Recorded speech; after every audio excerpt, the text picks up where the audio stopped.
செந்தில் பாலாஜி அவர்கள் ஒரு தனியாக ஒரு ப்ரெஸ் மீட்டை வந்து வெளியிட்டிருக்காரு. அந்த ப்ரெஸ் மீட்டில் பல டேட்டாஸை சொல்லியிருக்காரு, பல வீடியோஸை வந்து வெளியிட்டிருக்காரு. இந்த ஜெனரேட்டர் எப்படி ஆஃப் ஆச்சு அப்படின்ற வீடியோஸ் எல்லாம் வெளியிட்டிருக்காரு. எப்படி பார்க்குறீங்க நம்ம சம்பவத்தை? இந்த இஷ்யூலையும் அகைன் நடக்கிற ஒரு விஷயம் அரசியலாக தான் பார்க்கப்படுது. அது அகெயின்ஸ்ட் பப்ளிக்காக இருக்கட்டும், இல்லை இந்த மாதிரி ஒரு பெரிய அசம்பாவிதம் நடக்கும் போதாக இருக்கட்டும், வச்சு உள்ள அரசியல் பண்ணுறதா நம்மளால பார்க்க முடியுது. செருப்பு எரிஞ்ச ஒரு விஷயம் சொல்றது, தண்ணி கொடுக்கல அப்படின்னு சொல்ற ஒரு விஷயமா இருக்கட்டும், ஜென்ரேட்டர் ஆஃப் பண்ணதுன்னு சொன்ன விஷயமா இருக்கட்டும், டிரான்ஸ்ஃபார்மர் ஆஃப் பண்ணிட்டாங்கன்னு சொல்ற ஒரு விஷயமா இருக்கட்டும், ஓடு அதெல்லாம் உடைஞ்சதுனால மக்கள் கீழே விழுந்தாங்க. ரெண்டாவது, அந்த இடத்துல இருக்க சிசிடிவியை ப்ரொடெக்ட் பண்ணணும்னு சொல்லியிருக்காரு. ஏன்னா நமக்கு முதல் ஆதாரமே சிசிடிவி தான். புசி ஆனந்த் நேற்று ஃபைல் பண்றாரு. இன்னைக்கு புசி ஆனந்தை வந்துட்டு கைது செய்வதற்காக 3 தனிப்படை அமைக்கப்பட்டிருக்கு. அதுவும் நமக்கு ரீசெண்ட் அப்டேட். அவர் வந்து ஏற்காடு மலையில இருக்காரு அப்படிங்கிற ஒரு தகவல் வந்ததின் அடிப்படையில் ஏற்காடுல ஒரு தனிப்படை, சென்னையில ஒரு தனிப்படை, தமிழகத்துல இருக்க மற்ற இடங்கள்ல ஒரு தனிப்படை. மதுரையை சேர்ந்த அட்வொகேட் செல்வகுமார் அப்படிங்கிறவர் வந்து விஜய் அரெஸ்ட் பண்ணணும், விஜய் தான் இதற்கு முழு காரணம், அரெஸ்ட் பண்ணணும் அப்படின்னும் டிவிகேவை முற்றிலுமாக தடை செய்ய வேண்டும் அப்படின்னும் அவர் ஒரு மனு தாக்கல் பண்ணி அந்த மனுவும் ஏற்றுக்கிட்டாங்க. மேம், ஆதவ் அர்ஜுனா மீது நேற்று வந்து ஒரு வழக்கு, ஒரு 4 பிரிவுகள் கீழே ஒரு வழக்கு போட்டிருக்காங்க. இன்றைக்கும் அவங்க வீட்டில் வந்து போலீஸ் ஆஃபீஸில் வந்து போலீஸ்லாம் இருக்காங்க. நினைக்கிறேன் கைது செய்வாங்களா? இதே மாதிரி அதான் இதுவும் நம்ம பேசிட்டு இருக்க தருணத்தில் நடந்துட்டு இருக்க ஒரு விஷயமா தான் இருக்கு. அவரு ட்வீட் போட்ட ஒரு விஷயம் தான். ட்வீட் போட்டுட்டு இமீடியட்டா டெலீட் பண்ணிட்டாரு. ஏன்னா அவர் சொன்ன ஒரு விஷயம் என்னவா இருந்ததுன்னா, திரும்ப புரட்சி அப்படிங்கிற ஒரு விஷயம் மாதிரி தான் அவர் பேசியிருந்தார். யூத் அண்ட் ஜென்சி அவங்க 2 பேரும் சேரும் போது ஸ்ரீலங்கா அண்ட் நேபாளில் எப்படி ஒரு விஷயம் நடந்ததோ, யூத் ஒரு இளைஞர்கள் அப்படிங்கிற ஒரு சக்தியோட நடந்ததோ, அதே மாதிரி ஒரு விஷயம் அப்படிங்கிற மாதிரி தான் அவர் பேசியிருப்பாரு. ஒரு செக்ஷன்ல வந்து பாத்தீங்கன்னா மினிமம் 10 years ஆஃப் பனிஷ்மெண்ட் அப்படிங்கிற ஒரு விஷயம் இங்க இருக்கு. நாங்க 1 லட்சம், 10 லட்சம், 2 லட்சம், 20 லட்சம், 50,000 அப்படின்னு கொடுத்தாலுமே, எவ்வளவு கோடி நீங்க கொட்டி கொடுத்தாலுமே போன உயிர்கள் போன உயிர் தான்.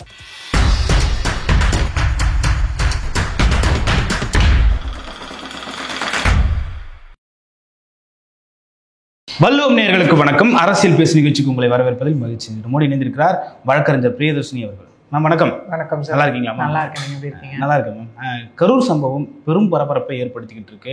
இந்த நேரத்தில் செந்தில் பாலாஜி அவர்கள் ஒரு தனியாக ஒரு ப்ரெஸ் மீட்டை வந்து வெளியிட்டிருக்காரு. அந்த ப்ரெஸ் மீட்டில் பல டேட்டாஸை சொல்லியிருக்காரு, பல வீடியோஸை வந்து வெளியிட்டிருக்காரு. இந்த ஜெனரேட்டர் எப்படி ஆஃப் ஆச்சு அப்படின்ற வீடியோஸ் எல்லாம் வெளியிட்டிருக்காரு. எப்படி பார்க்குறீங்க மேம் சம்பவத்தை? இந்த இஷ்யூலையும் அகைன் நடக்கிற ஒரு விஷயம் அரசியலாக தான் பார்க்கப்படுது. ஏன்னா நம்ம ஒரு இன்சிடென்ட் நடக்கும் போதாக இருக்கட்டும், அது அகெயின்ஸ்ட் பப்ளிக்காக இருக்கட்டும், இல்லை இந்த மாதிரி ஒரு பெரிய அசம்பாவிதம் நடக்கும் போதாக இருக்கட்டும், எல்லாருமே இது என்ன ஆகுது அப்படின்னா வச்சு உள்ள அரசியல் பண்ணுறதா நம்மளால பார்க்க முடியுது. நிறைய கேசஸில் முன்னாடி நம்மளே டிஸ்கஸ் பண்ணியிருக்கோம். நீதிபதிகள் கோர்ட்டே சொன்ன ஒரு விஷயம் என்ன அப்படின்னா, இது அரசியல் ஆக்காதீங்க, எல்லாரும் ஒன்றுபட்டு பாதிக்கப்பட்டவங்களுக்காக வந்து குரல் கொடுங்க, அவங்களுக்கு என்ன நியாயமோ அதை வாங்கி தருவோம் அப்படிங்கிற மாதிரியே தான் நிறைய விஷயங்கள் பார்க்கப்பட்டது. இந்த பரபரப்பான சூழ்நிலையில தான் என்ன ஆச்சுன்னா, நேற்று விஜய் அவர்கள் கொடுத்த ஒரு வீடியோ நம்ம பார்த்தோம். நேற்று நான் இவ்வளோ நாள் எல்லாருமே கேட்ட ஒரு விஷயம் இல்லையா, ஏன் அவர் இன்னும் வாயை திறக்கல, ஏன் அவர் திரும்ப வந்து கரூர் வந்து பார்க்கல, நடுவில் நிறைய லீகல் விஷயம் நடந்தாச்சு அந்த இடத்துல. அதாவது செப்டம்பர் 27 இந்த இன்சிடென்ட் நடக்குது. அன்னைக்கு நைட் எஃப்ஐஆர் போட்டதுலேருந்து அதுக்கப்புறம் பல அப்டேட்ஸ் நமக்கு. முதல் கட்டமாக வந்துட்டு அதாவது நமக்கு 5 செக்ஷன் கீழே எஃப்ஐஆர் போடுறாங்க, 3 and othersன்ற மாதிரி எஃப்ஐஆர்ல கொண்டு வராங்க. மதியழகன் அவர்கள், அப்புறம் சிடி நிர்மல்குமார் அவர்கள், புசி ஆனந்த் அவர்கள் எல்லாரையும் கொண்டு வராங்க. ஃபைனலாக A1 ஆகிய மதியழகன் அவர்களையும் மாசி பவுன்ராஜ் அவர்களையும் அரெஸ்ட் பண்ணுறாங்க. அரெஸ்ட் பண்ணதுக்கு அப்புறம் என்ன ஆகுதுன்னா, நிறைய ட்விஸ்ட் அண்ட் டர்ன் மாற்றி ஆகுது. அதுக்கப்புறம் அதில் ஒரு இருவர் வந்துட்டு ஆன்டிசிபேட்டரி பெயிலுக்கு ஃபைல் பண்ணுறாங்க. அப்புறம் சிபிஐ விசாரணை வேணும் அப்படின்னு ஃபைல் பண்ணுறாங்க. ஆன்லைக் சிஎம் அவர்கள் வந்துட்டு அருணா ஜெகதீஷன் அவங்களை அப்பாயிண்ட் பண்ணுறாங்க இல்லையா. இதில் வந்து என்னென்னு விசாரிச்சு அவங்க வந்து ஒரு கமிஷனுக்கு ஒரு ரிப்போர்ட் கொடுக்கணும் அப்படின்னு சொல்லி, தூத்துக்குடி வழக்கிலையும் அவங்க தான் அங்கே அப்பாயிண்ட் செய்யப்பட்டாங்க அந்த இடத்துல.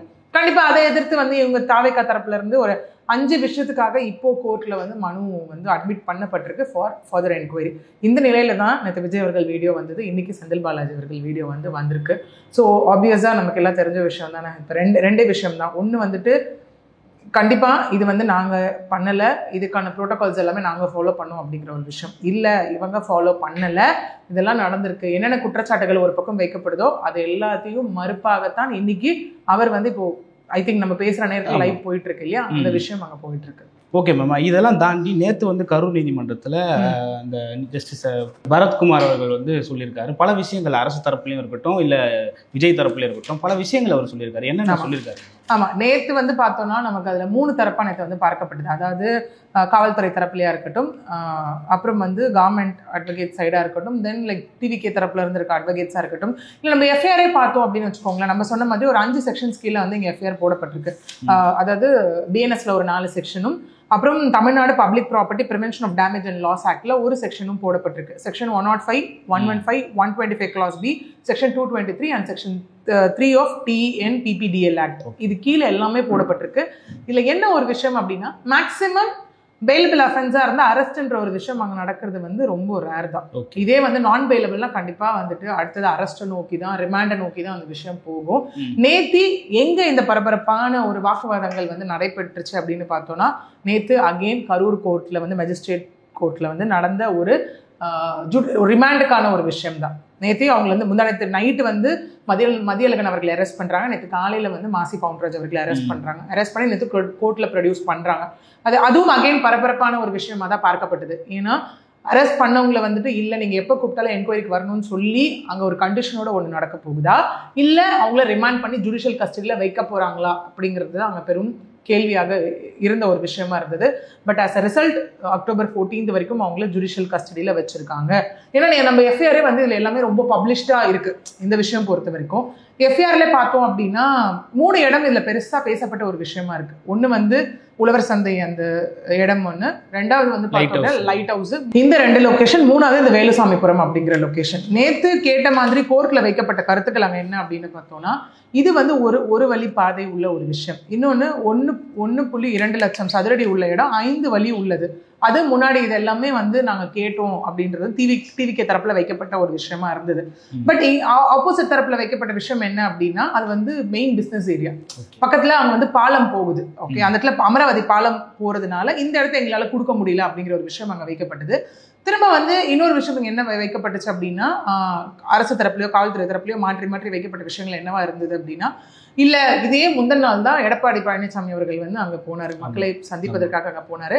அப்போ அதை நிறுத்தி நீதிபதி அவர்கள் கேட்ட கேள்வி என்னவா இருந்தது அப்படின்னா, எடப்பாடி பழனிசாமி அவர்கள் வந்துட்டு ஒரு கட்சி தலைவர் மட்டுமே, ஆனா விஜய் அப்படி கிடையாது. விஜய் அவர்கள் வந்துட்டு ஒரு ஆக்டர் பிளஸ் ஒரு கட்சி. அவரை பார்க்க கண்டிப்பா ஆண்கள், பெண்கள், குழந்தைகள், வயதானவர்கள் எல்லாருமே வருவாங்க அந்த இடத்துல. ஏன்னா நம்ம இந்த 41ல டெத் ரேஷியோ பார்த்தீங்கன்னா பெண்கள் இருக்காங்க, குழந்தைகள் இருக்காங்க, எல்லாருமே அதிக அளவில் இருக்காங்க அந்த இடத்துல. அப்படி இருக்கும்போது நீங்க எப்படி வெறும் 10,000 பேர் தான் வருவாங்கன்னு எப்படி எதிர்பார்த்தீங்க நீங்க அப்படிங்கிற மாதிரி கேள்வி. அதுக்கு தாவேகா தரப்புல இருந்து சொன்ன விஷயம் என்னவா இருந்ததுன்னா, இல்ல வார இறுதி நாள் ஒண்ணு, இன்னொன்னு சம்பள நாள், அதனால யாரும் வரமாட்டாங்க நாங்க எதிர்பார்த்தோம் அப்படிங்கிறது. காவல்துறை தரப்புலையும் என்ன சொல்லப்பட்டதுன்னா, அவங்க வந்து உள்ள ஆதவர்ஜுனா அவர்களையா இருக்கட்டும், புஷியானந்த் அவர்களையா இருக்கட்டும், எல்லாருமே உள்ள ஒரு விஷயத்துக்கு டினோட் பண்ணி சொன்னதை நம்மளால பார்க்க முடிஞ்சது. ஈவன் மதியழகன் பேரு எல்லாரும் பேரும் உள்ள அவங்க சொன்னது நம்மளால வந்து அது ரொம்ப எக்ஸ்பிளிசிட்டா பார்க்க முடிஞ்சது அந்த இடத்துல நியூஸ் சேனல்ஸ்ல. ஏன்னா இல்ல வேணும்னே கால தாமதம் பண்ணி வந்தாங்க, ஓகே நாங்க சொன்ன ரூட்ல அவங்க வரல, நாங்க வந்து அதோட நிறுத்த சொல்லியும் அவங்க வந்து கேரவன் வேனை வந்துட்டு முன் நோக்கி கொண்டு வந்தாங்க அப்படிங்கிற மாதிரி எல்லாமே. இதுல இன்னொரு இன்டர்பிரிட்டேஷனும் இருக்கு. 3 மணின்னு டைம் சொல்லிட்டு அவங்க 3 மணிக்கு வரல, இரவு 7 மணிக்கு வந்தாங்கன்ற மாதிரி. இதுல என்னன்னா, இதுல ஒரு இன்டர்பிரிட்டேஷன் நம்ம பண்ணலாம். 3 to 10ன்றது அலாட் பண்ண டைம், 3 மணிக்கு தான் வந்தாங்கன்றது இல்ல. இது வந்து நம்ம எப்படின்னா, நம்ம வந்துட்டு ஒரு டைம் கொடுத்துருக்காங்கன்னா ஒரு இன்டர்பிரேட் பண்ணி பார்க்க வேண்டிய இடங்கள் இது எல்லாமே அந்த இடத்துல. ஓகே, இன்னொன்னு என்ன அங்க சொல்லப்பட்டதுன்னா, கரூர் டு நாமக்கல் வந்துட்டு 1 hour தான் by road, but because of crowd வந்துட்டு அங்கே 4 மணி நேரம் ஆயிடுச்சு அப்படிங்கிற ஒரு விஷயமும் இருக்கு.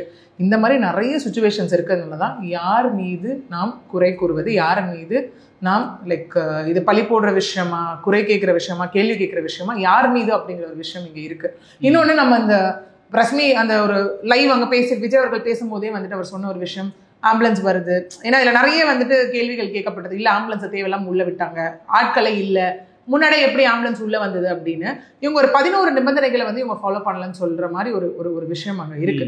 அப்படி இருக்கும்போது இல்லை 4 ஆம்புலன்ஸ் மினிமம் இருக்கணும் அப்படிங்கிற ஒரு விஷயம் இருக்கு. இருந்தாலும் அங்கே கூட்டத்தில் என்ன நடந்தது, எதனால ஆம்புலன்ஸ் உள்ளே வந்தது, இது எல்லாமே எப்படின்னா நமக்கு விசாரணையில தான் தெரிய வரும். அது அருணா ஜெகதீஷன் அவர்கள் கொடுக்க போகிற ரிப்போர்ட்ல நமக்கு வந்து இருக்கும்.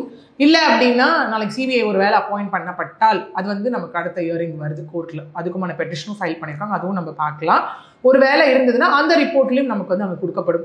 அதை தாண்டி அந்த செருப்பு வீசப்பட்டதாக இருக்கட்டும், அப்புறம் போதுமான மருத்துவ வசதியும் தண்ணீர் வசதியும் இல்லைன்னு ஒரு குற்றச்சாட்டு, இல்லை நாங்கள் கொடுத்தோன்னு ஒரு விஷயம் இங்கே. ஸோ இங்கே வைக்கிற ஒரு குற்றச்சாட்டுக்கும் இல்லைன்ற மறுப்பு அந்த இடத்துல வருது. ஆனால் இதில் என்ன ஒரு விஷயம் அப்படின்னா எல்லாத்துக்கும் எல்லா கார்னர்ஸ்லையும் அங்கே லைவ் இருந்துச்சு. எல்லா நியூஸ் சேனல்ஸும் அது வந்து not only like local channels, even national channels கூட வந்து அதை கவர் பண்ணாங்க. அது வந்து ஒரு பெரிய 5 விஷயம் நடந்திருக்கு. விஜய் அவர்கள் நேற்று பேசும்போது அதான் சொல்லியிருந்தார், 5 வாட்டி நான் மக்களை மீட் பண்ணியிருக்கேன், பட் கரூரில் நடந்த இந்த விஷயம் எங்கேயுமே நடக்கலன்னு. முதல் நம்ம மாநாடுன்றது வீசாலையில் விழுப்புரம் பக்கத்தில் நடந்தது, பட் அது வந்து ஒரு திடல் மாதிரி ஆயிடுச்சு. ஓகே, நடக்கும் போது உங்களுக்கு வெளியில இன் அண்ட் அவுட் வந்து மக்கள் வெளில போகிறது, அதில் எப்படின்னா தள்ளு முள்ளோ அந்த மாதிரி எந்த விஷயமும் கிடையாது. பட் இங்கே தாவைக்கா தரப்புல இருந்து சொல்ற விஷயம் என்னன்னா, நாங்கள் கேட்ட இடத்த அவங்க கொடுக்கல, இந்த இடத்த தான் எங்களுக்கு கொடுக்கப்பட்ட ஒரு இடமா இதுதான் இருக்கு அப்படிங்கிற ஒரு விஷயம் இருக்கு. இன்னொன்று என்னன்னா, அந்த ஆம்புலன்ஸ் உள்ள வந்ததுனால அங்க இருக்க க்ரௌடெல்லாம் கலைஞ்சு பின்னாடி வந்துட்டாங்கன்னு ஒரு விஷயம் இருக்கு, இல்ல அந்த வேன் வந்ததுனால பின்னாடி வந்தாங்கன்றது இருக்கு. இந்த மாதிரி பல்வேறுபட்ட மாற்று கருத்துக்கள் 2 பக்கம் இருந்தும் இங்கே வந்துகிட்டே இருக்கு. அதை விட வந்து எல்லாத்துக்கும் இன்னும் வந்து ஒரு விமர்சனம் வைக்கக்கூடிய விஷயமாகத்தான் அது விஜய் அவர்கள் சொன்ன ஒரு வீடியோவா இருந்தது இல்லையா? அதாவது ஏன்னா இதுல ஆன்லைன் மிஸ் இன்ஃபர்மேஷன் பண்றாங்கன்னு சொல்லி ஒரு 3 கைது செய்யப்பட்டிருக்காங்க இல்லையா? அதுல பாஜகவினரும் இருக்காங்க, தென் டிவிகேவை சார்ந்தவர்களும் இருக்காங்க அதுல. அதுவும் பிளஸ் ஒரு 25 சோஷியல் மீடியா அக்கௌண்ட்ஸும் வந்து ஸ்பெஷல் மானிட்டரிங் யூனிட்டால வந்து அவங்க வந்து லைக் மானிட்டர் பண்ணிட்டு இருக்காங்க அப்படிங்கிற ஒரு விஷயமும் இருக்கு. விஜய் அவர்களும் அங்கே சொல்லியிருப்பார், ஏதாவதுனா என்னோட தொண்டர்கள் மேலேயோ என்னோட லைக் கட்சி இது சார்ந்த மீதோ யார் மீதும் நீங்க வந்துட்டு கை வைக்காம என்ன டைரக்டா நீங்க இது பண்ணலாம் சிஎம் சார் அப்படிங்கிற மாதிரி அங்கே சொல்லியிருப்பார். நான் இதே என்னோட ஆஃபீஸ்லயும் என்னோட வீட்லயும் தான் நான் இருப்பேன், என் வாழ்நாளில் இந்த மாதிரி ஒரு துயர சம்பவத்தை நான் பார்த்தது இல்லை அப்படின்னு. அடுத்த ஒரு கேள்வி இருக்கு மக்கள்கிட்டையும், லைக் எல்லார்கிட்டையும் இருக்க ஒரு கேள்வி, ஏன் எங்கிருந்து விஜய் போனாரு, ஏன் அவரை திரும்ப வந்து பார்க்கல அப்படிங்கிற ஒரு கேள்வி இருக்கு. அதுக்குமான பதிலும் நேற்று அவர் அந்த வீடியோவில் சொல்லியிருப்பார். மேற்கொண்டு நாங்கள் இருந்தேன்னா ஏதாவது அசம்பாவிதம் நடந்துரும், இன்னும் ஏதாவது பிரச்சனைகள் பெருசாக ஆயிட போகுது அப்படிங்கிற ஒரே காரணத்துக்காக மட்டும்தான் நான் வந்தேன், இல்லைன்னா எனக்கு அங்கேருந்து வரணுன்ற ஒரு விஷயம் இல்லை, எனக்கும் மனசு ஃபுல்லாக அங்கே தான் இருக்கு அப்படிங்கிற மாதிரி ஒரு விஷயமும் சொல்லியிருப்பாரு. அதை தாண்டி எல்லா சைட்லேருந்தும் இப்போ காம்பன்சேஷனும் சொல்லப்பட்டிருக்கு. அரசு தரப்புல இருந்து, தாவேகா தரப்புல இருந்து, அப்புறம் பாஜக தரப்புல இருந்து, இந்த மாதிரி எல்லா கட்சி தரப்புல இருந்தும் காம்பன்சேஷன்ஸும் அங்கே அனௌன்ஸ் பண்ணப்பட்டு இருக்கு இந்த விஷயத்துக்கு. ஓகே மேம், காம்பன்சேஷன்ஸ்லாம் ஒரு பக்கம் இருந்தாலுமே இந்த மரணத்திற்கு காரணம் யார் தான் அப்படின்ற ஒரு கேள்வி தொடர்ந்து எடுத்துக்க அரசு தரப்பு விசஸ் விஜய் தரப்பு அப்படின்னா நியாய தர்மங்கள் போயிட்டு இருக்கு, வாத பிரதிவாதங்கள் போயிட்டு இருக்கு. அப்படி இருக்கிறப்போ அருணா ஜெகதீசன் அரசு தரப்புல போடப்பட்டிருக்காங்க, அதே போல மத்திய அரசு குழு வந்து இங்க வந்து செஞ்சுட்டு இருக்கு. இந்த 2 குழுவுடைய ஆய்வு என்னவா இருக்கும், 2 குழு ஆய்வு பண்ணலாமா ஒரு விஷயத்தை அப்படின்னு ஒரு கேள்வி. இங்க ஆய்வு அப்படிங்கறத பார்த்தோம்னா, ஏன்னா நமக்கு எப்பவுமே வந்து நம்ம ஆஸ் பர் லைக் கான்ஸ்டிடியூஷனல் லா படி பார்த்தோம் அப்படின்னா லைக் ஸ்டேட் அண்ட் சென்ட்ரல் இருந்தாலும் சென்ட்ரலுக்கு ஸ்டேட்டை விட பவர்ஸ் இருக்கு அப்படிங்கிற ஒரு விஷயம் தான் இங்க வந்து நம்ம எந்த ஒரு விஷயம் நடந்தாலும் நம்ம கேட்குற முதல் விஷயம் என்னவா இருக்கும், நிறைய டெத் எடுத்துக்கோங்களேன், இந்த லாக்அப் டெத்தா இருக்கட்டும், இந்த விசச்சாராயம் குடிச்சு இறந்தவங்களா இருக்கட்டும், இல்லை வந்துட்டு அதுக்கப்புறம் விமன் ரிலேட்டட் கேசஸா இருக்கட்டும், நமக்கு என்ன கேசஸ் எடுத்தாலுமே இல்லை மர்டரா இருக்கட்டும், நம்ம கேட்குற ஒரு விஷயம் என்னவா இருக்குன்னா, இல்லை எங்களுக்கு வந்து ப்ரெசென்ட் கவர்மெண்ட் நடத்துனாங்கன்னா பயாஸ்டா இருக்கும், so we want people from outside, சென்ட்ரல்ல இருந்து ஒரு சோர்ஸ் கொடுங்க, சிபிசிஐடி கொடுங்க, இல்லை சிபிஐ விசாரணை கொடுங்கன்னு தான் நம்ம கேட்குற மொதல் விஷயமா அந்த இடத்துல பார்க்கப்படுது இல்லையா? அப்படிதான் இந்த கேஸ்லயும் வந்து இல்லை சிபிஐ வேணும் அப்படின்னு சொல்லி கேட்குற ஒரு விஷயமா இருக்கு. சரி, இங்க என்னன்னா அப்பாயிண்ட் பண்ணாலும் எல்லாருமே அவங்க தரப்பு ரிப்போர்ட்டை சப்மிட் பண்ணுவாங்க. சப்மிட் பண்ணும்போது ஃபைனலா அந்த ரிப்போர்ட் என்ன சொல்லுதுன்றதை வச்சுதான் இதற்கு யார் பொறுப்பேற்க வேண்டும் அப்படிங்கிற ஒரு விஷயம் வந்து அங்கே பார்க்கப்படும். இன்னொன்று ரொம்ப பெருசாக பேசப்படுறது என்னன்னா, எல்லா தரப்புலேருந்து வைக்க குற்றச்சாட்டு என்னன்னா, ஏன்னா இதுவே நம்ம வந்து ஒரு பொலிட்டிக்கல் கிரிட்டிக் அப்படின்னா நம்ம என்ன வேணா பேசிட்டு போயிடலாம். ஏன்னா அஸ் அன் அட்வொகேட் ஒரு லீகல் பாயிண்ட்லேருந்து நம்ம பேசுகிறோம் அப்படின்னும் போது வந்த தகவலை வச்சு வி கேனாட் கன்ஃபார்ம் எனிதிங். இது ஃபிக்ஸடா இல்லைங்க, இப்போ எஃப்ஐஆர் இது போட்டிருக்காங்கன்னு நம்ம பேசலாம் கண்டிப்பாக, ஏன்னா எஃப்ஐஆரில் இதுதான் நடந்திருக்கு அப்படிங்கிற ஒரு விஷயம். நாளைக்கு இல்லைங்க நாங்க குற்றவாளியே இல்லை அப்படின்னு சொல்லி எஃப்ஐஆர் குவாஷும் ஆகலாம் கண்டிப்பா அந்த இடத்துல, அதுக்கும் சான்சஸ் இருக்கு. ஏன்னா அண்ட் அதர்ஸ் அப்படிங்கிற ஒரு விஷயம் இருக்கு இல்லையா? அந்த அதர்ஸ்ல இன்னும் ஒருவேளை விசாரணை நடந்தது ப்ராப்பரா, ஒருவேளை விசாரணையில சில விஷயங்கள் தெரிய வருது அப்படின்னா அண்ட் அதர்ஸ்ல பீப்புளும் இன்க்ளூட் பண்ணப்படலாம், இல்ல A1 A2 A3 and others யாருமே குற்றவாளி இல்லைன்னு அந்த இடத்துல நிரூபிக்கப்படலாம், இல்ல எஃப்ஐஆர் குவாஷும் போகலாம். ஸோ நம்ம நிறைய கேசஸ்ல அந்த மாதிரி பார்த்துருக்கோம். முதல்ல நம்ம ஒரு ஐ திங்க் இது காமன் பீப்புள் மேக்கு தெரிஞ்சிருக்க ஒரு விஷயம் இல்லையா? எஃப்ஐஆர் போடுறாங்களா, ஃபேக் எஃப்ஐஆர்னு சில பேர் குவாஷ் போறவங்களும் இருக்காங்க. இல்லை என் மேலே தப்பு இல்லைன்னு எஃப்ஐஆர் குவாஷ் பண்ணிட்டு வெளியே வரவங்களும் இருக்காங்க, சார்ஜ் ஷீட் குவாஷ் வெளில வரவங்களும் இருக்காங்க. அந்த மாதிரி ஒரு விஷயங்களும் இங்கே நடக்கும் இல்லையா? அதே மாதிரி தான் அதை தாண்டி அந்த செருப்பு எரிஞ்ச ஒரு விஷயம் சொல்கிறது, தண்ணி கொடுக்கல அப்படின்னு சொல்கிற ஒரு விஷயமா இருக்கட்டும், ஜென்ரேட்டர் ஆஃப் பண்ணதுன்னு சொன்ன விஷயமா இருக்கட்டும், இந்த மாதிரி ஒரு குற்றச்சாட்டு, இல்லை லைக் டிரான்ஸ்ஃபார்மர் ஆஃப் பண்ணிட்டாங்கன்னு சொல்கிற ஒரு விஷயமா இருக்கட்டும். அதுக்கு மறுப்பு என்ன சொல்லப்படுதுன்னா, டிரான்ஸ்ஃபார்மர் மேலே ஏறினதுனால ஆஃப் பண்ணாங்க, அந்த ஓடு அதெல்லாம் உடைஞ்சதுனால மக்கள் கீழே விழுந்தாங்க அப்படிங்கிற நிறைய விஷயங்கள் இங்கே சொல்லப்படுது. இதெல்லாம் தாண்டி லீகலாக என்ன நடக்குது அப்படின்னு பார்த்தோன்னா, ஒரு 5 மனு, அதான் இந்த கேஸ் 27லேருந்து டெய்லி அடுத்தடுத்தலாம் எடுத்துக்கிட்டு இருக்கு இல்லையா? ஸோ இப்போ ஒரு 5 மனு வந்து இப்போ வந்து விசாரணைக்கு ஏற்றுக்கொள்ளப்பட்டிருக்கு. முதல் மனு என்ன அப்படின்னு பார்த்தோன்னா, ஆதவ அர்ஜுனா அவர்கள் வந்துட்டு ஃபைல் பண்ண ஒரு மனு, தட் இஸ் பொதுநல வழக்கு. என்ன சொல்லியிருக்காருன்னா, சிபிஐ விசாரணை வேணும், ரெண்டாவது அந்த இடத்துல இருக்க சிசிடிவியை ப்ரொடெக்ட் பண்ணணும்னு சொல்லியிருக்காரு. ஏன்னா நமக்கு முதல் ஆதாரமே சிசிடிவி தான். பிளஸ் இப்போ அருணா ஜெகதீஷன் அவர்களும் 2 நாள் அந்த பர்டிகுலர் பிளேஸ்க்கு போய் அவங்களும் என்கொயரி பண்ணியிருக்காங்க. அதை தாண்டி தடவியல் நிபுணர்களும் அந்த இடத்துக்கு போய் எல்லாத்தையும் சேகரிச்சிருக்காங்க. ஏன்னா நமக்கே ஒரு ஸ்பாட் பண்ணி வைப்பாங்க இல்லையா, அதுவும் அங்கே நடந்திருக்கு. பிளஸ் இப்போ அவர் கேட்குற விஷயம் சிசிடிவியை ப்ரொடெக்ட் பண்ணுங்க அப்படின்னு. அடுத்தது விஜய் திரும்ப கரூர் மக்களை போய் பார்த்துட்டு வர்றதுக்கும், விஜயை சார்ந்தவர்கள் திரும்ப கூட போவதற்கும் பர்மிஷன் கொடுங்க, பர்மிஷன் ப்ளஸ் ப்ராப்பர் செக்யூரிட்டி கொடுங்க அப்படிங்கிற ஒரு விஷயம் முதல் மனுவாக இங்கே வந்து பார்க்கப்படுது. இரண்டாவது மனுவாக என்ன இங்கே போடப்பட்டிருக்கு அப்படின்னா, அதே சோஷியல் ஆக்டிவிஸ்ட் கே ரமேஷ், மதுரையை சார்ந்த அவர்களும் சிபிஐ விசாரணை வேண்டும் அப்படின்னு சொல்லி அவரும் ஒரு மனு வந்து போட்டிருக்காரு. இது வந்து இரண்டாவது மனுவாக பார்க்கப்படுது. மூன்றாவது 4வது மனுவாக என்ன பார்க்கப்படுது அப்படின்னா, புசி ஆனந்தும் சிடி நிர்மல்குமார் அவர்களும் ஆன்டிசிபேட்டரி பெயில் வந்து இங்கே ஃபைல் பண்ணியிருக்காங்க. இது எப்படின்னா, ஆன்டிசிபேட்டரி பெயில் நேற்று ஃபைல் பண்ணாங்க, ஃபைலிங் செக்ஷனில் ஃபைல் பண்ணி அது விசாரணைக்கு ஏற்றுக்கொள்ளப்பட்டுச்சு.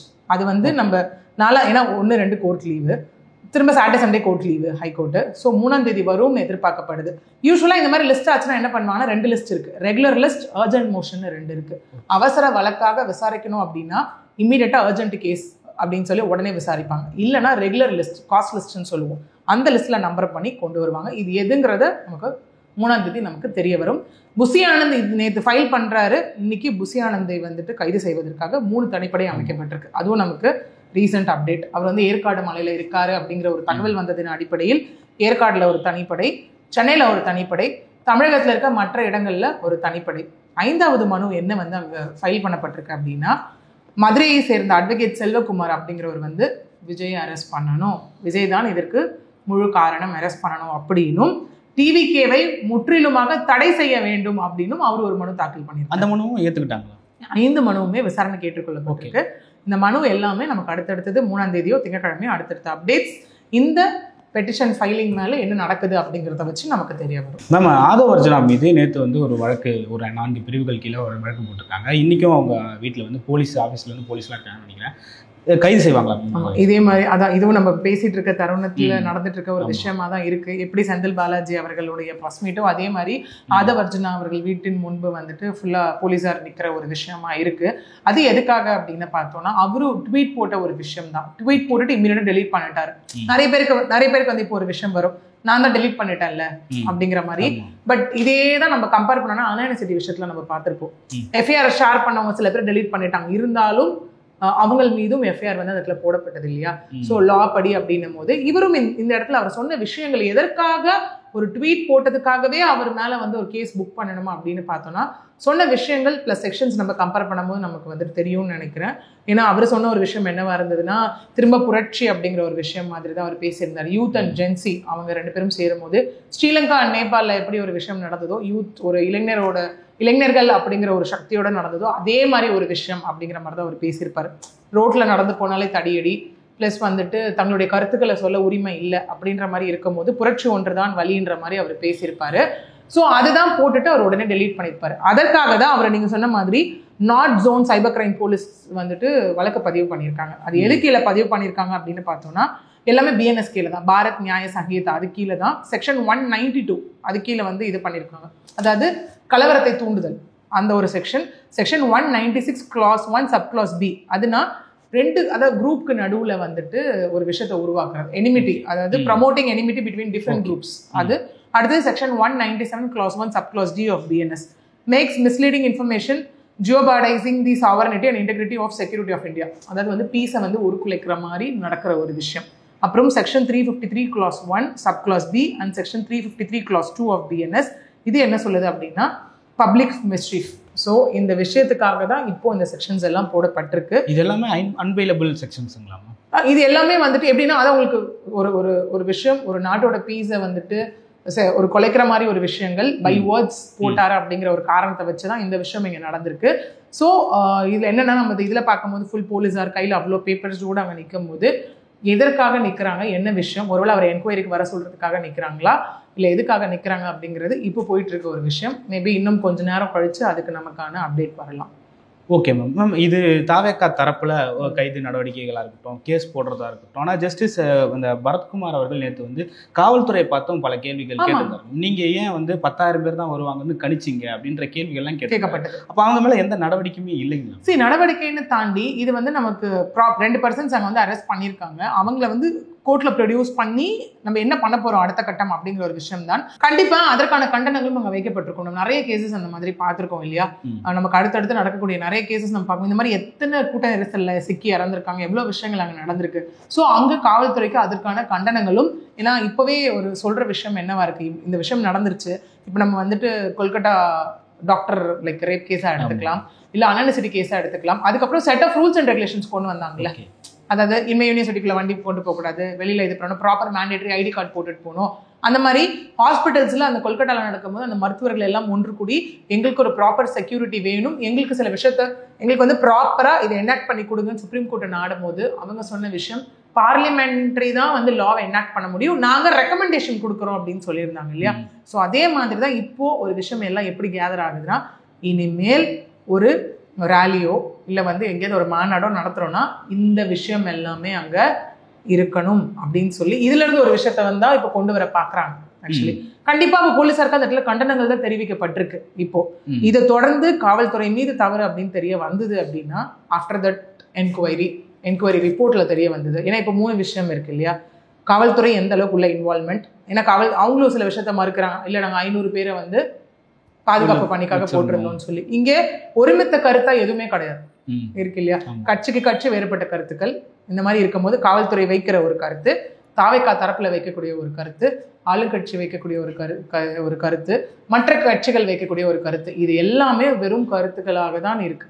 இப்போ நமக்கு வரது எல்லாமே information, not a confirmation. Okay, இது எல்லாமே ஒருவேளை நாளைக்கு சிபிஐயும் அப்பாயிண்ட் பண்ணப்பட்டால் அருணா ஜெகதீஷன் அவர்கள் கொடுக்க போற ரிப்போர்ட், சென்ட்ரல் பார்ட்டிலேருந்து அப்பாயிண்ட் பண்ணவங்க கொடுக்கப்பட்ட ரிப்போர்ட், சிபிஐ அப்பாயிண்ட் பண்ணப்பட்டால் அவங்க கொடுக்க போற ரிப்போர்ட்ஸ், இதெல்லாம் சேர்ந்து தான் நமக்கு இந்த ஸ்டாம்பேடுக்கு 41 உயிர்கள், கிட்டத்தட்ட ஒரு 100 பேர் பாதிக்கப்பட்டிருக்காங்க இல்லையா இதுல. ஸோ அவங்க எல்லாருக்குமான ஒரு விஷயங்கள் யார் பொறுப்பு ஏற்க வேண்டும் அப்படிங்கிற ஒரு விஷயம் நமக்கு அப்பதான் தெரிய வரும். ஓகே மேம், அவங்க தாவேக்கா தரப்புல இருந்து இன்னொரு முக்கியமான கேள்வியும் கேட்கப்பட்டிருக்கு. அதாவது இந்த இன்டர்மீடியேட்டர் வந்து இருந்தது, இதை நாங்கள் எடுக்க சொல்லியிருந்தோம், ஆனால் காவல்துறை அதை மறுத்துட்டாங்க, கடைசி வரைக்கும் எடுக்கவே இல்லை. ஒருவேளை அதை எடுத்திருந்தாவது இந்த அசம்பாவிதம் நடந்திருக்காதுன்ற மாதிரி சொல்லியிருக்காங்க. இப்போ காவல்துறை மேலேயும் ஏதோ ஒரு வழக்கு போட வேண்டியது கட்டாயம் இருக்கு, ஆனால் அதை போட மறுக்கிறாங்க அப்படின்ற ஒரு கேள்வியும் தொடர்ந்து எழுதிட்டு இருக்கு. நான் அதான் உங்களுக்கு சொன்னேன், இப்போ ஏன்னா காவல்துறை கிட்டும் அவங்க வந்து கேள்விகள் கேட்கப்பட்டிருக்கு, அதுவும் அங்கே ரெஜிஸ்டர் செய்யப்படும், அதுவும் கண்டனங்களா தெரிவிக்கப்படும். அதுக்கப்புறம் தேவைப்பட்டால் அங்கேயும் ஃபர்தர் ஆக்ஷன்ஸ் இருக்கும் அந்த இடத்துல. ஏன்னா நீங்க சொன்ன ஒரு விஷயம் என்ன, ஏன் லத்தி சார்ஜ் பண்ணணும் கூட்டத்தை வந்துட்டு, இது வந்து என்னன்னா அவங்க ஒன்றும் டெரரிஸ்ட் கிடையாது இல்லையா, மக்கள் வந்தவங்க ஏன் லத்தி சார்ஜ் பண்ணணுன்ற ஒரு கருத்தும் இங்கே வந்து கேட்கப்பட்டுட்டு தான் இருக்கு, ஒரு கேள்வியும் இங்கே கேட்கப்பட்டுட்டு தான் இருக்கு. ஏன் பேரிகேட்ஸ் அமைக்கணும்? சி நெசசரி பேரிகேட்ஸ்னு ஒன்று இருக்கு, தேவையில்லாமல் பேரிகேட்ஸ் அமைக்கிறதுன்னு, ஏன்னா ஃபர்தராக முன்னேறி போக முடியாது அந்த இடத்துல. ஸோ அந்த விஷயங்களும் இருக்கு. இது எல்லாமே இவங்க தரப்புல இருந்து வைக்கக்கூடிய ஒரு கேள்விகள் தான். ஏன்னா கோர்ட்ல நடக்கிற ஒரு டிஸ்கஷனும் அங்க எல்லாமே நோட்ஸா எடுக்கப்படும். எதுவுமே ஓகே இவங்க சொல்றது தேவையில்லை அப்படின்லாம் விடுபடாது அந்த இடத்துல. எல்லாமே நோட் டவுன் பண்ணிட்டு ஃபர்தர் விஷயத்துல எல்லாமே ஆட் ஆன் ஆகி இவங்க மேலேயும் தப்பு அப்படின்னு தெரிய வந்ததுன்னா அதுக்கு உண்டான ப்ராப்பர் ஆக்ஷன்ஸ் கண்டிப்பா இருக்கும் அங்க. இப்போ அரசு தரப்புல இருந்து அந்த அல்லு அர்ஜுனோட கேஸையும் வந்து ஒரு உதாரணமா காட்டி, புஷ்பா மூவி, அதுக்கு வந்து ஜஸ்டிஸும் ஒரு பதில் சொல்லியிருந்தாரு. அப்போ அந்த கேஸ் போல விஜய் அவர்களை கைது செய்யறதுக்கான வாய்ப்பு இருக்குமா? ஆக்சுவலி இப்போ இது எப்படின்னா இதுலயும் நிறைய விமர்சனங்கள் இருக்கு. ஓகே, ஏன்னா நம்ம வந்து ஒரு விஷயம் லா படி சொல்லுவோம், the master is responsible for the act of the servant அப்படிங்கிற ஒரு விஷயம். அங்கேயும் என்ன கேட்கப்பட்டதுன்னா, இவ்வளவு பேர் வருவாங்க, இதெல்லாம் நடக்குதுன்னு விஜய் அவர்களுக்கு தெரியாதா, அவருக்கு இன்ஃபார்ம் பண்ணலையா? ஏன்னா 12 மணிக்கு வந்துருவாரு இந்த டைமிங் அப்படின்ற மாதிரி புஷியானந்த் அவர்கள் அறிவிச்சதாகவும் ஒரு விஷயம் இருக்கு அந்த இடத்துல இருக்கு இல்லையா? இன்னொன்னு இல்ல 3 to 10ங்கிறது பிக்சட் டைமா, இல்ல 3 to 10க்குள்ள எப்ப வேணா வரலாமா அப்படிங்கிற ஒரு விஷயம் இருக்கு. இன்னொன்னு இங்க என்னன்னா காவல்துறை தரப்புல இருந்து இவர் தாவேகா தரப்புல இருந்து வேண்டுமென்றே காலதாமதம் செய்தார்கள், அவங்களுடைய அரசியல் ஒரு விஷயத்தை காட்டுறதுக்காக இருக்கு. இல்ல மக்கள் கூட்டத்தினால நெரிசல்னால முன்னேற முடியாம தான் அங்க ஸ்லோவான்ற ஒரு விஷயம் இருந்ததுன்னு தாவேகா தரப்புல இருந்து சொல்ற ஒரு விஷயமாவும் இந்த இடத்துல இருக்கு இல்லையா. இப்படி பல்வேறுபட்ட கருத்துக்கள் வந்து அங்க எல்லா பக்கத்தும் வந்துகிட்டே இருக்கு. ஓகே, இன்னொன்னு நேற்று தாவேகா தரப்புல இருந்து அட்வொகேட்ஸ் பேசும்போது சொல்லியிருப்பாங்க, இதற்கான உரிய ஆவணங்கள் எங்ககிட்ட இருக்கணும்னு சொல்லியிருப்பாங்க. ஓகே, இன்னைக்கு வந்து ஒரு பிரஸ் மீட்ல உட்காந்து அவர் சொல்றாரு இந்த வீடியோ போடுங்க அந்த வீடியோ போடுங்கன்னு அந்த விஷயம் நடக்குது இல்லையா. சோ இது எல்லாமே ஃபைனலா ஸ்க்ரூட்டனைசிங் பாயிண்ட்னு ஒண்ணு இருக்கு இல்லையா. ஸோ ஸ்க்ரூட்டனைஸ் பண்ணி எது ஃபைனல்னு வருதோ அதை வச்சு தான் அடுத்த கட்டம் டிசிஷன் இருக்க போகுது. ஓகே, விஜய் அவரோட வெளியிட்ட அந்த ஆடியோவில் அவர் சொல்லியிருந்தாரு, சிஎம் சார் ஏதாவது என் மேலே ஏதாவது பகை இருந்தா வீடியோ அந்த வீடியோவில் வந்து ஏதாவது பகை இருந்தா நீங்கள் என்ன தொடுங்கன்னு சொல்லிட்டு இது ஒரு சினிமாட்டிக்கான டைலாக்காக இருந்தாலும் மக்களை தூண்டிவிடும் விதமாக இது இருக்குன்னு சொல்லிட்டு பலரும் சமூக ஊடகங்கள்ல இப்போ என்னன்னா நம்ம வந்து ஒரு பொதுவெளிக்குன்னு வந்துட்டோம்னாலே அது யாரா இருந்தாலும் அது வந்துட்டு ஒரு எந்த ஃபீல்ட்ல வேணா இருக்கட்டுமே, நம்ம வைக்கிற ஒரு வார்த்தைகளும் கருத்துக்களுக்கும் எதிர்கருத்துக்கள் கண்டிப்பா இருக்கும் அந்த இடத்துல யாரா இருந்தாலுமே. இப்போ அதுதான் நான் சொல்ல வந்தேன். நம்ம ஓகே வெளில இருந்து பாக்குற நமக்கே இவ்வளவு விஷயங்கள் இருக்கும் போது இப்போ நம்மளே வந்து யாரோ ஒருத்தர் நம்ம கூட இருக்கவங்களுக்கு நம்ம ஃப்ரெண்டு யாரோ ஒருத்தர் எதுக்கும் ஒன்று உயிர் போயிடுச்சுன்னா நமக்கு அதோட இம்பாக்ட் எவ்வளவு நாள் இருக்கும். ஓகே, அப்படி இருக்கும் போது இப்போ இங்க 2 விஷயம் சொல்லப்படுது. என்னன்னா விஜய் அவர்களுமே அவர் நடத்தின ஒரு விஷயம், அப்படி இருக்கும் போது அவருக்கு சார்ந்த ஒரு விஷயத்துல ஒரு 41 உயிர்கள் போயிருக்கு. கண்டிப்பா அதோட தாக்கம் அவருக்கு இல்லாம இருக்காது. ஏன்னா யாருமே உட்காந்து சந்தோஷப்பட போறது கிடையாது அந்த இடத்துல. ஓகே, ஏன்னா அவருக்குமே வந்துட்டு போகணும் வெளியில அப்படிங்கிற ஒரு விஷயம் தான் இருக்கும் அந்த இடத்துல. இருக்கும்போது அவர் சொன்னது அதுதான். நீங்க வந்து இப்ப எல்லாருமே கேட்கறாங்களா விஜய் கைது செய்யப்படுவாரா, விஜய் ஏன் கைது செய்யல அப்படின்னு கேட்கும் போது எல்லாமே வந்துட்டு, ஏன்னா நான் சொன்ன மாதிரி இப்ப இதுவே ஒரு பெரிய விஷயமா இருக்கு. இங்க நடக்கிற அனௌன்ஸ்மெண்ட்ஸ் எல்லாமே விஜய் அவர்களுக்கு தெரியுமா தெரியாதா, இதெல்லாம் எப்போனா ஃபர்தர் அடுத்தடுத்த கட்ட ஒரு விசாரணையில தான் நமக்கு தெரிய வரும் இல்லையா. ஸோ யாருமே அப்படி ஈஸியா வந்து இல்லைங்க நான் இன்ஃபார்ம் பண்ணணும்னு சொல்ல முடியாது, எனக்கு தெரியும் தெரியல அப்படின்னு நம்ம ஈஸியா சொல்ல முடியாது. எல்லாத்துக்குமே நம்ம ஜஸ்ட் பை வேர்ட் இல்லாம ப்ராப்பரா நம்ம கொடுக்கணும் அந்த இடத்துல. ஓகே, ஸோ அப்படி இருக்கும் போது விஜய் அவர்கள் இதுல இருந்து பார்க்கும் போது ஒரு விஷயம் கண்டிப்பா அந்த மன கஷ்டம் அப்படிங்கிறது எல்லாருக்கும் இருக்கும். இன்னொன்னு இப்ப நம்மளே சொல்லுவோம் இல்லையா, ஒரு காமனா இப்ப நமக்காக யாராவது ஒருத்தர் வந்து யாராவது அட்டாக் பண்ணாங்கன்னா நம்மளே ஒரு காமன் நானே சொல்லுவோம்ல, என் மேலதானே உனக்கு பிரச்சனை, என்னதானே உனக்கு பிடிக்காது, எது வந்தாலும் என்ன கேள்வி கேட்கலாம், ஏன் நீ அவங்கள கேள்வி கேட்கறன்ற ஒரு விஷயம் இருக்குல்ல.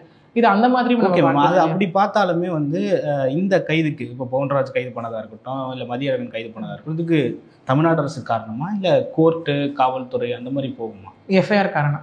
ஏன்னா இப்போ வந்து லீகலா ஒரு விஷயம் இருக்கு இல்லையா, இங்க நடந்த ஒரு விஷயத்த வச்சு எஃப்ஐஆர்ன்ற ஒரு விஷயம் போடப்பட்டிருக்கு. நாளைக்கு October 14 வரைக்கும் ஜுடிஷியல் கஸ்டடி, அவங்க அதுக்கப்புறம் வெளியே வரலாம், வந்து என்கொயரி முடிஞ்சு ஒரு ரிப்போர்ட்டும் சப்மிட் ஆகலாம். இவங்க தரப்புல இருந்து இல்லைங்க எங்ககிட்ட ஆவணங்கள்னு ஒரு விஷயம் இருக்கு இல்லையா, ப்ராப்பரா எங்க சைடு வந்து ஆவணங்கள் எல்லாமே இருக்குன்னு அவங்க சப்மிட் பண்ணி நாளைக்கு எஃப்ஐஆரும் குவாஷ் ஆகலாம். இல்லை எஃப்ஐஆர்ல இருக்கும் இன்னும் பீப்புளும் இன்க்ளூட் ஆகலாம். இது எல்லாமே this is too early to say. ஏன்னா தாவேகா தரப்புல இருந்து சொல்லப்பட்டது என்னன்னா சட்டத்துக்கு புறமான கைதுன்னு தான் நேற்று அவங்க சொன்ன ஒரு விஷயமா இருக்கு. இது வந்து நமக்கு it is an very like beginning and yearly stage to decide யார் இது தவறு யார் சரி, இது சூழ்ச்சியா இல்லை தானாக நடந்த ஒரு விஷயமா அப்படிங்கிறது எல்லாமே நமக்கு அடுத்தடுத்த ஒரு கட்டம் வச்சுதான் நம்ம டிசைட் பண்ண முடியும். ஓகே, கடைசியா ஒரு கேள்வி, போயிருக்கிறது 41 பேரோட உயிர். அந்த உயிருக்கு தண்டனை அப்படின்னு வரப்போ ஒருவேளை விசாரணை எல்லாம் முடிஞ்சு இது சூழ்ச்சியால நடந்ததுன்னு ஒரு தண்டனை கொடுத்தாலோ இல்லை ஒரு விபத்துன்னு நடந்து ஒரு தண்டனை கொடுத்தாலோ இரு தரப்புலையும் என்ன மாதிரியான தண்டனைகள் கொடுக்கப்படும்? ஆமா, ஏன்னா இப்போ நம்ம போட்டிருக்க செக்ஷன்ஸ் வச்சு பார்த்தோம் அப்படின்னு பார்த்தீங்கன்னாலே சில விஷயங்கள் வந்துட்டு பேஸ்ட் ஆன் த கான்சிக்வன்சஸ் தான் இருக்கு. ஓகே, ஒரு செக்ஷன்ல வந்து பார்த்தீங்கன்னா மினிமம் 10 years ஆஃப் பனிஷ்மெண்ட் அப்படிங்கிற ஒரு விஷயம் இங்க இருக்கு. ஏன்னா நீங்க சொன்ன மாதிரி நாங்க 1 லட்சம் 10 லட்சம் 2 லட்சம் 20 லட்சம் 50,000 அப்படின்னு கொடுத்தாலுமே எவ்வளோ கோடி நீங்க கொட்டி கொடுத்தாலுமே, அதாவது ஒரு பிரைவேட் யூனிவர்சிட்டியில இருந்து வந்துட்டு எஸ்ஆர்எம் தரப்புல இருந்து அவங்களும் சொல்லியிருக்காங்க இல்லையா, அவங்க படிக்கிறதுக்கு உண்டான எல்லா நாங்க பாத்துக்கிறோம், ஃபேமிலி பசங்க படிக்கிறதுக்கான எல்லா செலவுகளையும் அந்தந்த ஸ்கூல்ஸ்க்கு டைரக்டாக செலுத்தப்படும் அப்படின்ற ஒரு விஷயம் இருக்கு. அதே மாதிரி பிரைவேட் ஹாஸ்பிட்டல் அவங்க சிகிச்சை எடுத்தாலும் அதற்கான இதுவும் நாங்க கொடுக்குறோம் அப்படிங்கிற ஒரு விஷயம் இருக்கு. ஸோ இவ்வளோ விஷயங்கள் என்னதான் வந்து நமக்கு அங்கே சொல்லப்பட்டாலும் போன உயிர் தான். ஏன்னா குழந்தைங்க, ஸோ வாய் பேச முடியாத ஒருத்தவங்களோட குழந்தை, ஸோ இந்த மாதிரி நிறைய விஷயங்கள் வந்து அங்கே போயிருக்கு. அது எல்லாமே வந்து நம்ம போடப்பட்டது 5 செக்ஷன்ஸ். அந்த செக்ஷன் சொல்ற விஷயம் என்னன்னு பார்த்தீங்கன்னா, section 105 culpable homicide not amounting to murder, கொலை ஆகாத மரணம். ஒரு விஷயம் நடந்துருச்சு, மரணம் ஆயிடுச்சு அந்த இடத்துல போது இது நான் பெயிலபிள் செக்ஷன். இதுக்கு வந்து 10 வருஷம் பனிஷ்மெண்ட் அப்படிங்கிறது லா சொல்ற விஷயமா இருக்கு. அதுக்கப்புறம் செக்ஷன் 115 ஆஃப் பிஎன்எஸ், இது என்னன்னா மரணம் விளைவிக்கும் செயல் செய்தல் அப்படிங்கிறது, வாலண்டரிலி காசிங் ஹர்ட், இது வந்து 1 year 10,000 ஆர் போத். 3வது செக்ஷன் 125B இது வந்து டிபெண்ட்ஸ் வித் தி கான்சிக்வன்சஸ், பெயிலபிளாகவும் இருக்கலாம், நான் பெயிலபிளாகவும் இருக்கலாம். இதில் 3ஆக பிரிக்கிறாங்க. இதில் என்ன பிரிக்கிறாங்க அப்படின்னா, பிறர் உயிருக்கு அச்சுறுத்தல் ஏற்படுத்துதல். முதல்ல வந்துட்டு ஒரு விஷயம் நடக்குது, அதனால யாருக்கும் எந்த காயங்களும் ஏற்படலை அப்படின்னும் போது, பட் இவங்க நடத்துனதுனால ஒரு விஷயம் அங்கே நடந்திருக்கு இல்லையா, அதுக்கு வந்து 3 மாதம். அடுத்தது வந்து காயங்கள், கொஞ்சமாக காயங்கள் ஏற்பட்டிருக்கு அப்படின்னா 6 months, 5000 ரூபாய் ஆர் போத். 3வது பார்த்தீங்கன்னா கிரீவியஸ் ஹர்ட், கொடூரமான காயங்கள், இந்த உயிர் போகிற மாதிரி விஷயங்கள் அதெல்லாம் இருக்கும்போது 3 வருஷம் 10,000 ரூபாய் ஆர் போத். அடுத்த செக்ஷன் பார்த்தோம்னா செக்ஷன் 223 ஆஃப் பிஎன்எஸ். இது வந்துட்டு அரசு அதிகாரி உத்தரவை மதிக்காமல் இருத்தல், அதுக்கான செக்ஷன். இதுக்கு வந்து punishment may vary, depends with the consequences. என்ன விளைவுகள் இருக்கோ அதை சார்ந்து பனிஷ்மெண்ட்ஸ் இதில் இருக்கும். இப்போ நம்ம 10 வருஷம் 20 வருஷம் இப்போ டிசைட் பண்ணிட முடியாது இல்லையா. 41 உயிர்கள் போயிருக்கு இல்லையா. அங்கே ஃபைனலாக செக்ஷன் 3 ஆஃப் டிஎன்பிபிடிஎல், பொது சொத்துக்கு சேதம் விளைவித்தல், இது வந்து 6 months to 5 years. இதுதான் இது வரைக்கும் போடப்பட்டிருக்க செக்ஷன்ஸ் எஃப்ஐஆர். ஏன்னா ஆல்ட்ரேஷன் ஆஃப் எஃப்ஐஆரும் நடக்கலாம் based on the enquiry report. இதெல்லாம் நமக்கு சார்ஜ் ஷீட்ல தான். ஓகே, இது தாவேகா தரப்புல மேம் ஒருவேளை இது திட்டமிட்ட ஒரு சதியாக ஒரு கும்பல் ஒரு குழு செய்திருந்தால் அவர்களுக்கும் இதே பொருந்தும்? கண்டிப்பா இதே எஃப்ஐஆர் அவங்க மீதும் ரெஜிஸ்டர் செய்யப்படும் வித் டிஃபரண்ட் செக்ஷன்ஸ். அவங்க என்னென்ன குற்றங்கள் செய்தாங்களோ அதுக்கான விஷயங்கள் அங்கே ரெஜிஸ்டர் செய்யப்படும். இந்த எஃப்ஐஆர் கண்டிப்பாக குவாஷ் பண்ணப்படும் அந்த இடத்துல. ஓகே மேம், பல்வேறு கருத்துக்களை பகிர்ந்து பண்ணீங்க. மற்றும் ஒரு கான்செப்டுக்கும் நன்றி மேம். நன்றி.